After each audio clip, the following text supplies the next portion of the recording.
ये सारी जो समस्या है यहाँ के नेता लोगों की है। शौचालय इतना गंदा पड़ा है और 100 रुपया हर महीना ले जाते हैं। यहाँ के प्रधान कॉलोनी के कोई सफाई नहीं करवाता है। यहाँ ने 100 रुपए की बात ये कह रही हैं।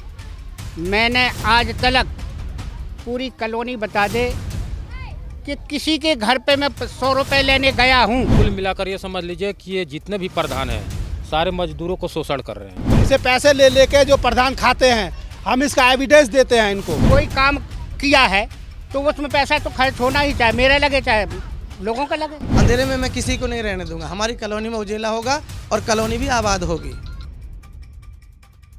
अब हम उस व्यक्ति से बात करेंगे जो यहाँ आकर बसे हैं, पुनर्वास जिनका हुआ है और खोरी गांव के प्रधान रह चुके हैं। रमेश चंद्र जी, आप मुझे बताइए पूरी कहानी क्या रही है और क्या वजह है जो यहाँ लोगों को सुविधाएं नहीं मिलती। ये सारी जो समस्या है यहाँ के नेता लोगों की है। यहाँ वोटों के लिए तो सब आते हैं मगर विकास के लिए नहीं। जो हमारे डेरे डेरे के प्रधान हैं, यहाँ हम 13 डेरे हैं, यहाँ के 13 डेरे के प्रधान अलग अलग हैं। तो जिन 13 डेरे की जनता यहाँ पे है, उनके प्रधान हैं वो कुछ गुंडागर्दी उनकी चल रही है। ये 97 कमरे हैं, ये अभी अलॉट नहीं हुए हैं। हमने पहले भी न्यूज़ पे कहा था, बार बार कहते आ रहे हैं। स्वामी जी ने भी ये कह दिया कि मायाराम आपकी तबीयत ख़राब है, आप घर बैठो, कमरे खाली कर दो। बिमला से कह दिया भाई तुम अपने कमरे खाली कर दो। आज भी बिमला ये कहती है जितने भी कमरे हमारे किराए पे चल रहे हैं, किसी की माँ ने दूध पिया है तो खाली करा दो। ठीक है जी। तो एक गुंडागर्दी है। ये 4-5 आदमी हैं जो इसी तरीक़ा से कॉलोनी को बदनाम कर रहे हैं। बाकी इसमें कोई सुविधा नहीं है और ना ही कोई देख रेख है इसमें। अच्छा, जिन लोगों के आपने नाम लिए वो हैं कौन? अशोक, बिमला, मायाराम, काशीराम, किशोरी प्रधान। अभी हमने उनको 13.5 लाख रुपया दिया है। मीटरों को जनता से पैसे कभी हम 7-7 हज़ार रुपये दो, आपके मीटर लगवाएंगे। किशोरी जी अभी वापसी नहीं आ रहे, ना सामने आ रहे, पैसा लेकर बैठा है। अभी 2-4 मीटर लगे हैं, बाकी कोई मीटर नहीं है। इधर गवर्नमेंट कह रही है हम करें प्रधान जी उनसे बात करो।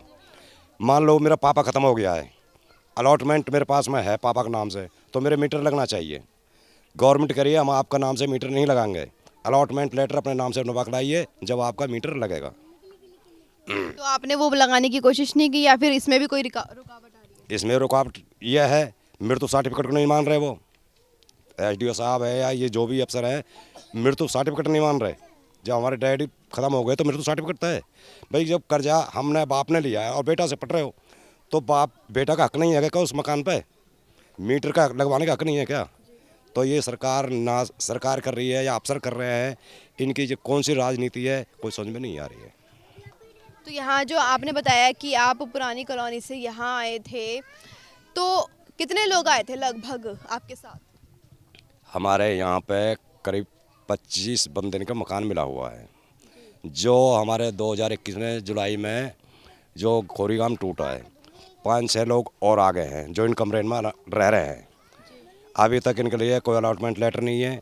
बाकी के ये है जितने भी हैं ये नेता ने किराए पे चला रखे हैं। अच्छा, नेता लोगों ने चलाए हैं। हमारे प्रधान है जो ये नेता ही नहीं है। किसी कहीं 60 का नेता से 60 गांठ है, कभी कहीं पुलिसों के 60 गांठ है, तो उनकी वजह से किराए पे चल रहे हैं। एक कमरा ये है 303,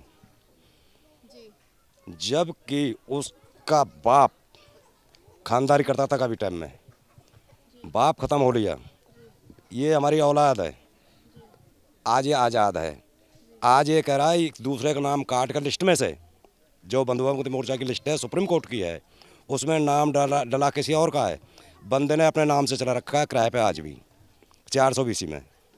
कहता है कि मेरे नाम से मकान है, जबकि उस लिस्ट में नाम ही नहीं है। तो ये जो लिस्ट की बार बार जिक्र आप कर रहे हैं, तो ये किस तरह की लिस्ट है, इसके बारे में कुछ बताएंगे? क्यों बनाई गई थी ये लिस्ट? ये जब सर्वे हुई थी खदानों के अंदर, ये बोरा जी की टीम बनी थी एक 11 मेंबरों की। तो उसमें ये सर्वे हुई पहाड़ में कि भाई कितने मजदूर काम कर रहे हैं और कितने बंधुआ पाए गए हैं। बहुत से बंधुआन के लिए तो ये है जिस प्रांत के थे उनको वहाँ भेज दिया गया, जो जाने के राजी हैं उनको लिए ज़मीन भी दी गई है, प्लॉट भी दिया गया है रहने के लिए। और जो लोग जाने के लिए राजी नहीं है, क्यों हमें तो यहीं कमाना यहीं खाना है, तो वो लोग यहीं हैं और उनके लिए ये मकान बनाने को अलॉट किए थे कि सरकार ने, सुप्रीम कोर्ट ने कहा कि भाई इनके लिए मकान बनाया जाए। जब ये हरियाणा गवर्नमेंट से बनवाए, हरियाणा गवर्नमेंट ने नगर निगम को सौंप दिए, नगर निगम ने इन जनता के लिए सर्वे करके तो ये मकान बांट दिए। अभी ये 97 कमरे हैं जो अभी बट नहीं पाए हैं। अच्छा, तो यहाँ जो शिकायती, जैसे आप पहले सुनते होंगे प्रधान रह चुके हैं, तो यहाँ जो स्थिति देखता है, किसी को अपनी समस्या बतानी होती है, वो किसके पास जाता है? यहाँ कोई किस समस्या, मान लो हमारे कृष्णपाल जी हैं, कोई आगे कोई बात पड़ती है वहाँ जाते हैं, अगर वहाँ से नहीं होता इधर सीमा त्रिखा जी हैं, उनसे के पास जाते हैं, चौधरी महेंद्र प्रताप है, कहीं से तो कोई एक ही जगह काम नहीं बनता, कहीं से तो काम बनेगा। तो यानी सब सुनते ही हैं परेशानियाँ, समस्या का समाधान कोई नहीं करता। मैडम मैं कहूँगा तो बवाल हो जाएगा, क्योंकि मैं जो बात बोलता हूँ बिल्कुल खड़ा बात बोलता हूँ। और यहाँ जो है कुल मिलाकर ये समझ लीजिए कि ये जितने भी प्रधान हैं सारे मजदूरों को शोषण कर रहे हैं। और सबसे ज़्यादा इसमें किशोरी लाल हैं। ये मान लीजिए कि 197 आदमियों का लिस्ट हमारे पास है जिन्होंने पैसा दिया हुआ है, सारा एविडेंस उनके खिलाफ जा रहा है। दिया था ये पैसा अभी 6 महीना पहले दिया गया था। उससे पहले जो है 265 यानी मकान अलॉट हुए हैं, इस पे 2 बार छापा पड़ा, गिन कर जो है 30-35 मकान पे ही पड़ा और डबल पड़ा। बाकी बिजली डिपार्टमेंट को ये नहीं दिखा कि और भी जल रहा है, ये बदले की भावना से काम की गई है। उसके बाद जो है इनको पैसा दिया गया, देने के बाद इनको बोला गया कि भाई ऐसे करो, आप मीटर का वो करो। कह रहे हैं कि ठीक है पहले एस्टीमेट का कॉस्ट पूरा हो जाने दो। इन्होंने ये बोला कि 13.5 लाख रुपए एस्टीमेट कॉस्ट लग रही है। 13.5 लाख रुपया बोला गया कि ठीक है भाई, हर किसी के डिवाइड किया गया तो 5,022 रुपये के हिसाब से आया। उसके बाद ये बोले कि 2,000 एक्स्ट्रा और दो मीटर के लिए। बोला गया कि ठीक है, तो हमने तो 5,000 दिया, लेकिन किसी ने 6,000 भी दिया, किसी ने 5,000 भी दिया। तो इनको यदि इनको भी जोड़ लिया जाए तो हमारे पास 13.5 लाख रुपया है। उसके बाद किशोरी लाल क्या कह रहे हैं कि हमने अपने जेब से जो है 2.5 लाख रुपया दिया गया। उनको बुलाया जाता है कि आइए आप जो है यहाँ पे हिसाब दीजिए, आपने कहाँ से दिया है। वो कहते हैं कि मैं किसी के बाप का नौकर नहीं लगा हूँ। उसके बाद CRN न्यूज़ के जो हैं, ये क्या नाम है, रामजी लाल, उनको बुलाकर कभी इधर कभी उधर वीडियो बनाते हैं, लेकिन मूल रूप से यहाँ पे लाते नहीं हैं, जो कि कॉलोनी की, क्योंकि वो तो लाएंगे तो इनकी भेद खुलेगी। तो आप लोग खुद से नहीं जाते हैं कभी ऐसे मीडिया के सामने? आप आए नहीं, हम मीडिया के सामने नहीं आए हैं।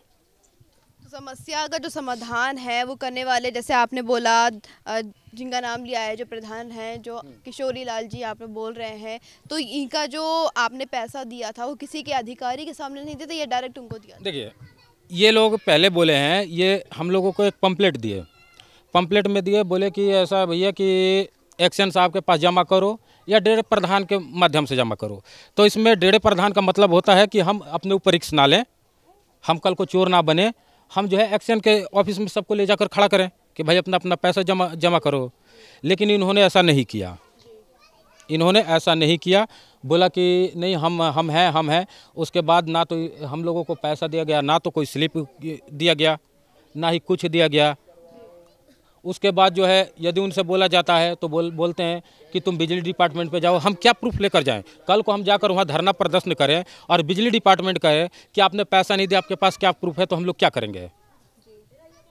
यानी कि जो दलीलें दी गई थी और जो सुनने वाला था परेशानियां, वही आपको दगा दे रहा है, कहने का मतलब ये है? जी, वही दगा दे रहे हैं और वही सब कुछ कर रहे हैं। यहाँ गिन चुन कर ही 2-4 आदमियों को मतलब कि वो कर रहे हैं, कभी इसके नाम से कंप्लेंट, कभी उसके नाम से कंप्लेंट, कभी उसके नाम से कंप्लेंट, यही यहाँ खेल चल रहा है। दयानंद कॉलोनी के प्रधान मोहन लाल जी इस वक्त मेरे साथ जुड़ गए हैं। सर बताइए, किस तरह की समस्या आपके सामने आ रही है? कॉलोनी में ना ही पानी है, ना बिजली है, ना खाना है, ना ही रोजगार है, ना ही एजुकेशन है, ना ही इलाज के लिए कोई सुविधा है। ये सच्चाई है, इस कॉलोनी में कोई सुविधा नहीं है। ये 9 साल हो गए इस कॉलोनी को अलॉटेड हुए, कोई सुविधा नहीं है। पहले प्रधान किशोरी रहा, उसके साथ लोगों ने काम किया पर कोई कामयाबी नहीं मिली। इसके बाद अर्जुन जी रहे, ऐसे ही चलता रहा। अब जैसे मुझे प्रधान बनाया तो मैंने प्रधान बनते ही यही कहा था कि भाई देखिए, आज तक कुछ नहीं हो पाया कॉलोनी में, और ये कारण ये है कि भाई हमारा लोभ लालच, ये लोभ लालच ऐसा है। ये 97 कमरे जो हैं ये अलॉटेड नहीं हुए, तो इनका किराया खाना तो मैंने उन लोगों से ये कहा कि भाई देखिए, जो मजदूर हैं डेरों में, उन्होंने पैसा दिया है, नाम है उनका, तो उन लोगों को दे दीजिए। जो भी बैठे 10-10, 5-5 हर डेरे के, उनको दे दीजिए। तो इस बात पे इन लोगों ने कोई गौर नहीं किया और मेरे से जो है टकराव करने लगे। इस बात को चलते 2 साल हो गई, मैं कहता रहा, किसी ने नहीं सुनी। इसके बाद भाई एक भूप सिंह है, उसके खिलाफ वीडियो बनाया, ये इसने कुछ बात नहीं मानी। इसके बाद मैंने ये कहा कि भाई मैं तेरे को टीम में जब लूँगा, मेरा एक सपना है। 9 साल हो गए इस कॉलोनी को मीटर नहीं मिले। पहली बात तो सबसे बड़ी ज़रूरत मीटर की है, क्योंकि लाइट जलती है, बिजनेस वाले आते हैं, छापा मार जाते हैं, ये गरीब आदमी है। 30-30 हज़ार, 20-20 हज़ार कई लोगों ने जुर्माना ये भर चुके हैं। तो ऐसे गरीब कब तक लुटते रहेंगे? तो उसने कहा ठीक है प्रधान जी, मैं इस एस्टीमेट को ले आता हूँ। ये एस्टीमेट 3 महीने में उसने ये एस्टीमेट ला के दे दिया और ये हमें कामयाबी मिली है। मीटर लगना भी चालू हो गए, पर मीटर का जो एस्टीमेट का पैसा और मीटर का पैसा 7-7 हज़ार रुपये इसने, किशोरी ने जमा किए, और उस पैसे का जो है अभी तक पब्लिक को कोई हिसाब नहीं मिला। उससे कई बार कहा भाई मेरे इस पैसे का लोगों को हिसाब दे दीजिए, और 5,000, 3,000, 2,000 जो रुपया उसने लिया है जिससे, उसका उस पे नाम नहीं लिखा लिस्ट उसकी, तो उस पैसे का अभी तक कोई ये नहीं कि कहाँ गया वो। अच्छा ये बताइए, आप यहीं इसी कॉलोनी में रहते हैं, दयानंद कॉलोनी में? नहीं, मैं बड़खल रहता हूँ, आता रहता हूँ। मेरा मतलब अलाट हुआ मकान, मेरा मकान भी है यहाँ पे? हाँ जी। अच्छा, आपके घर में बिजली है? हाँ। आपके बच्चे पढ़ने जाते हैं? पर हाँ, सभी बच्चे पढ़ते हैं, पर वहाँ बिजली ऐसे ही चोरी की है। वहाँ भी कोई मीटर नहीं है, झुग्गी झोपड़ियाँ हैं वहाँ पे। अच्छा, वहाँ भी झुग्गी झोपड़ियाँ हैं। तो यहाँ जो लोग समस्या लेकर आपके पास आते होंगे, तो आप कौन से, किस अधिकारी तक जाते हैं? अधिकारी तक बिजली को लेके हम एससी तक गए। उन्होंने हमसे कहा था, 1 साल पहले कहा था कि भाई मैं आपका मीटर लगवा के दूंगा, पर ये राशि जो है आपको ज़्यादा पड़ेगी, क्योंकि 25 लाख रुपए का जो ये यहाँ का देना था। तो सरकार ने, हम जब उनसे मिले नेताओं से, तो उन्होंने ये वर्तमान सरकार ने 25 लाख रुपए की राशि से कम करके 13.5 लाख रुपए कम कर दिया। 13.5 लाख रुपए उन्होंने बजट बनाया। शौचालय इतना गंदा पड़ा है और 100 रुपया हर महीना ले जाते हैं। यहाँ के प्रधान कॉलोनी के कोई सफाई नहीं करवाता है। यहाँ ने बहुत गंदा पड़ा, 100 रुपया हर महीना देते हैं हम लोग, और यहाँ के प्रधान कोई सफाई नहीं करवाता ढंग से। लोग आएंगे, जंगल कहाँ जाए बताओ? जंगल जाएंगे, कोई पकड़ेगा, छेड़ेगा, कौन है इसके जिम्मेदार? ने 100 रुपये की बात ये कह रही हैं। मैंने आज तक पूरी कॉलोनी बता दे कि किसी के घर पे मैं 100 रुपये लेने गया हूँ, कोई भी, मतलब इतने लोग सभी है, या आप हर घर से पूछ लीजिए। मैंने किसी से 1 रुपया, 100 रुपया की तो बात दूर है, 1 रुपया अगर किसी से पानी का लिया हो तो ये बता सकते हैं लोग। अरे हम जो कहते मैडम जी के शौचालय इतने गंदे पड़े हैं, 100 रुपया हर महीना ले जाते हैं। हाँ जी, तो मना करे, वो खुद नहीं लेने आते। अरे आते ही नहीं कि चेला चपाटी आते हैं हर महीना हम लोगों से लेवे के नाने ने। जिसने भी पैसे दिए हैं, जिसने भी, और प्रूफ के साथ में, और जितना पैसा दिया है, हमने दो बार हमने किया था, और पर्ची 100 रुपया देते, लेकिन पर्ची कोई नहीं देता काट के। 100 रुपया देते, पर्ची कोई नहीं काट के देता है ना, पर्ची कोई नहीं दे रहा हुआ। हम लोग खुद लिखित में लिखा है ना। हाँ, वो भैया के बुलाने, जिन वो 5 चला उसको बुलाने, हम लोग दे हैं कि नहीं दे 100 रुपया पूछ लेने वो कना। अक्टूबर 2022 का हमने जो 200 रुपये किया था, और उसके बाद में आज तक हमने कोई इसमें उगाही नहीं की है, क्योंकि लोग बागों ने ऑब्जेक्शन उठाया था कि भाई हमसे पैसे ले लेके जो प्रधान खाते हैं, हम इसका एविडेंस देते हैं इनको कि भाई हम ना हमका किसी भी प्रधान को जो यहाँ RWA काम कर रही है उसका एक भी प्रधान अगर कोई खा जाता है तो उसकी गारंटी हम देते हैं। इस चीज़ का हम आपको लिखित में देते हैं। जितनी भी हमारे पास में जो खर्चा आया है सारा लिखा हुआ है। अब भी जो हमने पैसे जो उगाए हैं प्रधान जी ने या जिसने भी, उसका सारा कुछ लेखा जोखा है और जो है जो दिया गया है वो सारा कुछ है। जनता में इतना आक्रोश क्यों है आपके लिए? हमारे लिए ऐसा है जी कि ये प्रधान दूसरे लोग जो है यहाँ काम तो करते हैं पर पैसा की मार जो कहते हैं ये सही है। 9 साल से यही होता रहा, ये सही है। मैं इसलिए इनसे कुछ नहीं कह सकता हूँ क्योंकि ये सही है अपनी जगह। लेकिन मैं अपनी कह रहा हूँ, मैं अपनी बात कह रहा हूँ। 2 महीने मैंने अपने खर्चे से चला है, इनके रजिस्टर पे है, दिखा दीजिए। और कोई कह दे उस 2 महीने में किसी से 1 रुपया लिया हो तो मैं वो उसकी जिम्मेवारी दे सकता हूँ। बाकी और सारे खर्चे हैं। 15 अगस्त है, ये समय समय पे यहाँ फंक्शन होता है, उसमें भी मैं पैसा देता हूँ। उस टीम से आप पूछ, किस तरह का फंक्शन होता है? जैसे अभी 9 दुर्गे थी तो इसमें जो भी मेरे से मतलब जो है मैंने उसमें 11,000 रुपये दिया था। मतलब कॉलोनी वालों ने क्या था आपसे देने के लिए? हाँ जी, अब जब जिम्मेवार हैं हम तो हमसे कहेंगे, क्यों नहीं कहेंगे। सब देते हैं कॉलोनी में आए और अपने 2-4 सब देते हैं। सर तो बोल रहे हैं उन्होंने अपनी जेब से दिया था पैसा। ये मैंने दिया, बाकी जो RWA की तरफ से उन्होंने दिया है। ये जो 11,000 रुपये मैंने अपनी तरफ से दिया है, बाकी पूरी कॉलोनी ने जो खर्चा उठाया वो तो उठाया ही है। उसमें यानी भक्ति कर रहे हैं। भक्ति क्या मैडम, बस ये है कि जब कॉलोनी में इतनी समस्या है तो ये एक्स्ट्रा खर्चा करने की क्या ही जरूरत है? मतलब ये जरूरत है, ये लोगों का पैसा लगता हो तो अच्छा। अगर मैं नहीं देता तो ये लोगों का लगता है इस तरह पैसा, वो तो है ही है। अच्छा, मतलब लगना ही है किसी तरह से गए, कान इस तरह से पकड़े या घुमा के पकड़े। जब कोई काम किया है तो उसमें पैसा तो खर्च होना ही, चाहे मेरा लगे चाहे लोगों का लगे। मैडम जी, ये मीटर आ गए सरकार की तरफ से, 10-20 मीटर लग भी गए बिजली के। ऐसे और लोग जो जिनने 7,000 दिए उनके बिल्कुल मैंने वहाँ फाइल दे दी है और लोग आके मीटर लगवा रहे हैं। आपके सामने सैंपल है। आप लोगों को ये बात देख के उम्मीद रहेगी कि हाँ मीटर लग जाएंगे। अंधेरे में मैं किसी को नहीं रहने दूंगा। हमारी कॉलोनी में उजेला होगा और कॉलोनी भी आबाद होगी। उस दिन से आज तक किसी भी सरकार की तरफ से कोई भी ऐसा आदमी नहीं आया कि जो कि यहाँ की समस्याओं को ले सके, कोई काम कर सके। यहाँ इतने साल होने के बाद भी 9 साल हो गए, 14 में मिली थी, तो आज तक यहाँ स्कूल नहीं है, यहाँ अस्पताल नहीं है, कोई सफाई कर्मचारी भी नहीं है, घर घर शौचालय नहीं है।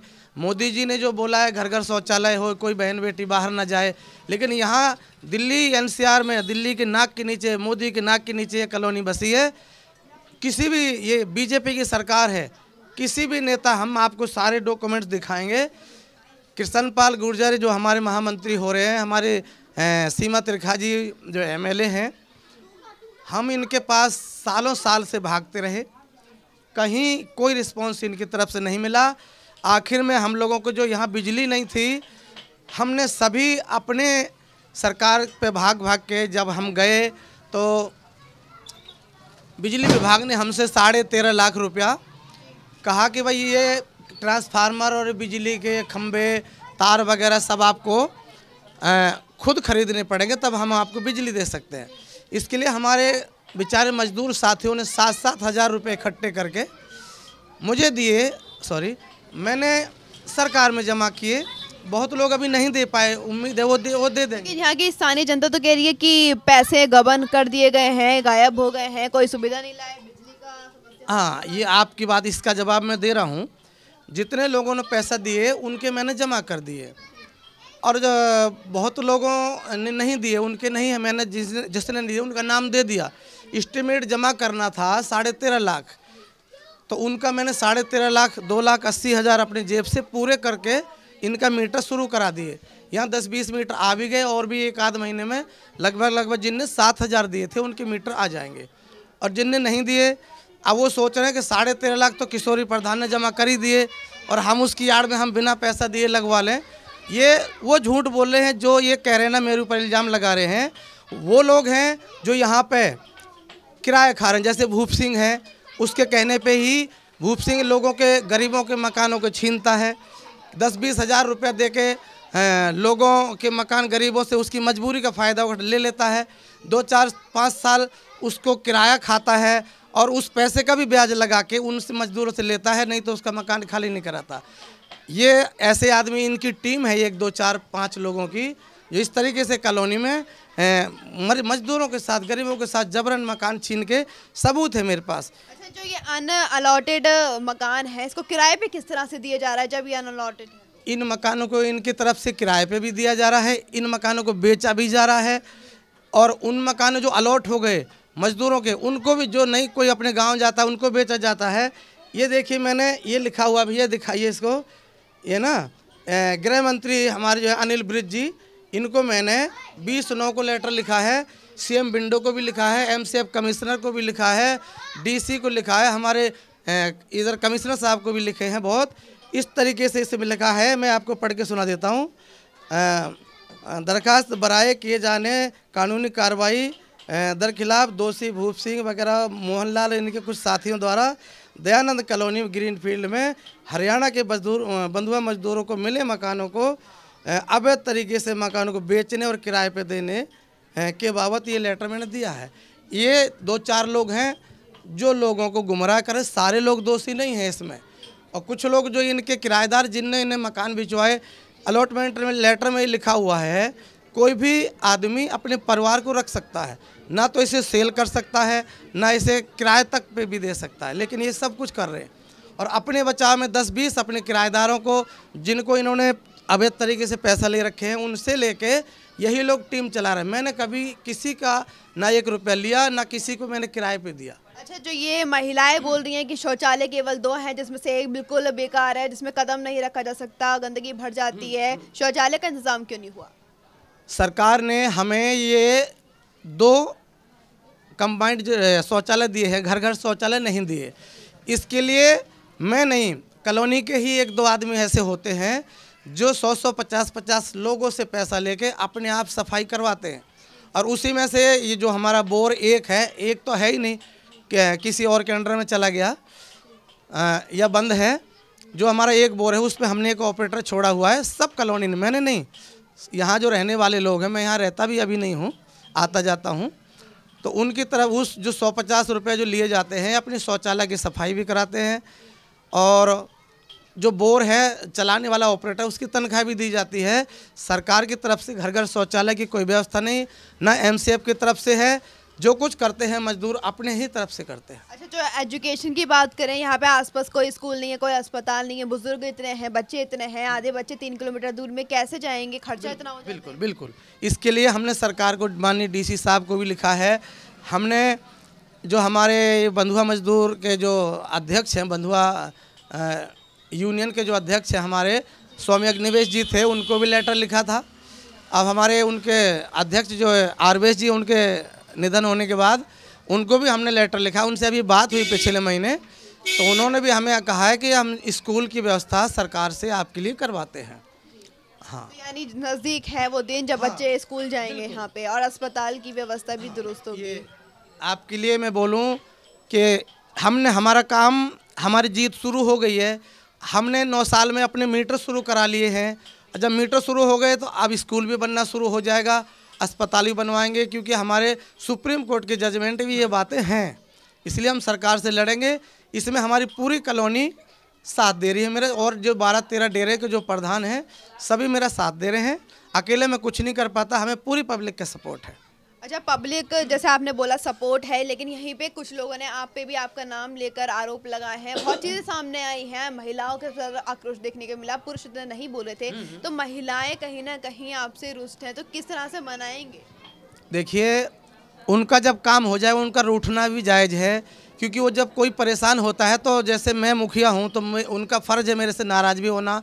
मुझसे वो शिकायत भी कर सकते हैं, नाराज़ भी हो सकते, लड़ भी सकते और प्यार भी कर सकते। मुझे उनसे कोई शिकायत नहीं है। जिसने जो कहा है वो, जब उनकी समस्याएं दूर हो जाएंगी, उन्हें स्कूल मिल जाएगा, उनके बच्चों को शिक्षा मिलने लगेगी, उनको घर घर शौचालय की सुविधा मिल जाएगी, बिजली तो उनको 1-आध महीने में मैं सबकी लगवा दूंगा। 10-20 मीटर लग भी गए हैं तो उनकी समस्या भी दूर हो जाएगी। जैसे कि जनता से हमने जाना था कि उनको क्या समस्याएं हो रही हैं और किस तरह की कमियां हैं, और कॉलोनी में जो सुरक्षा की व्यवस्था है वो एक चीज़ सामने आई थी। अंत में जब हमने चर्चा की थी तो सुरक्षा, जैसे लोग बोल रहे हैं हर दूसरे तीसरे दिन चोरी हो जाती है। कल ही एक महिला आई थी, उनका फ़ोन चोरी हो गया। इस तरह की समस्या आप तक पहुँचती है?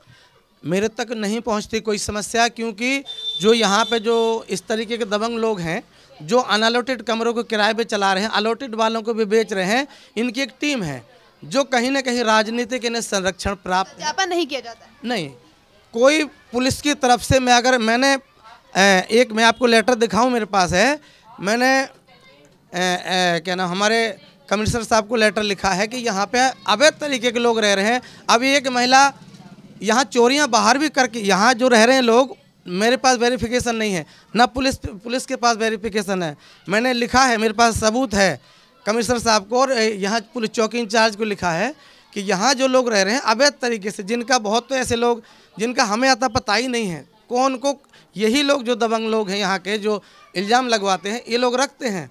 और कहीं ना कहीं प्रशासन की इनकी उठबैठ है, जिससे हमारी पुलिस कोई कार्रवाई हमें पुलिस की तरफ से नहीं हो पाती। तो जैसे कि हमने किशोरी लाल जी से बात की और जाने की असल में समस्या की जड़ क्या है और समस्या क्या है। जिस तरह से लोगों ने आरोप लगाया, यहाँ के स्थानीय लोगों ने आरोप लगाया कि एक अच्छी खासी कॉलोनी है, उसके सामने ही एक कॉलोनी ऐसी है जिसमें एक बल्ब के लिए तरस रहे हैं लोग, बिजली पानी की समस्या है। तो यहाँ प्रधान जी ने हमारे काफ़ी सवालों का जवाब दिया है, जिससे कहीं ना कहीं लग रहा है कि मिली भगत आपस में जो है जोर दे रही है। कैमरा पर्सन गोविंद के साथ मैं रिया तोमर, न्यूज़ 15 दिल्ली।